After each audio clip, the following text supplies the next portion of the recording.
আমরা এখন যাচ্ছি হচ্ছে ঘোরার জন্য, কুয়াকাটা যাব। এর জন্য আর কি বাড়ি থেকে চলে আসলাম।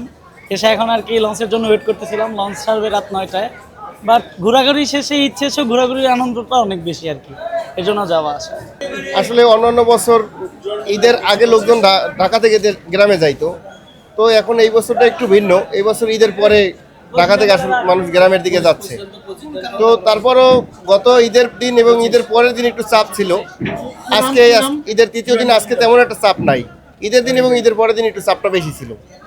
তারপরে মোটামুটি লোকজন যাচ্ছে, ঈদের পরেও যাচ্ছে। অন্যান্য বছর ঈদের পরে আর লোক যাইতো না, এখন আসার সময়। আমার হুবুর মাজা ভাঙ্গা তো তা আমার হুবা তো ভাই, এই আমার হুবা তো ভাই, আমার হুবু যান, আমি যাম না। আর আজ আর মাজার সমস্যা ছিল, তাই ঈদের আগে তো চাপ ছিল, জাম ছিল বেশি, তাই আর মাজারের সমস্যা। এই যে হুলসি আর কি নিয়ে আনছি আজকে। আর আজকে নিয়ে যেতে মানে এই যে জামজাটটা লিগা, মানে আজকে জামজাটটা কম লেগে এই জন্য। না, আমি আইছিলাম ডাক্তার দেখাইতে। আমি তো ঈদ করতে আসি নাই, আমি তো ডাক্তার দেখাইছি, আমি বাড়ি চলে যাচ্ছি। ঢাকায় কাটাইছি। হ্যাঁ। না, ওই টাইমের ভিতরে এমন অনেক লোকের যাতায়াত বেশি থাকে, যাইতে অনেক রকমের সমস্যা হয়। তাই আমরা আর কি আমার শালারও বিয়ে আর কি, ডেটটাও বিয়ে উপলক্ষে আর কি যাইতেছে। এতদিন তো যানজট ছিল, তাই যেতে পারি নাই। তার কারণে গেছে, তার একটা দুর্ঘটনা ঘটলো, ওই কারণে আমরা যাইনি ভয়তে। এখন একটু জামজট কম, তাই যাচ্ছি।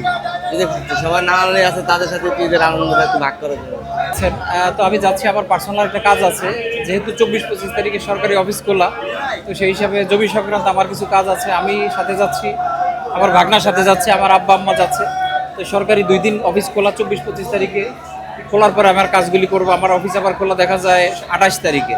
তো সেই হিসাবে আমার কাজগুলি করে আমি দেখা যায় যে স্কুল থেকে চলে আসতে পারবো, এই জন্য অ্যাকচুয়ালি যাওয়া।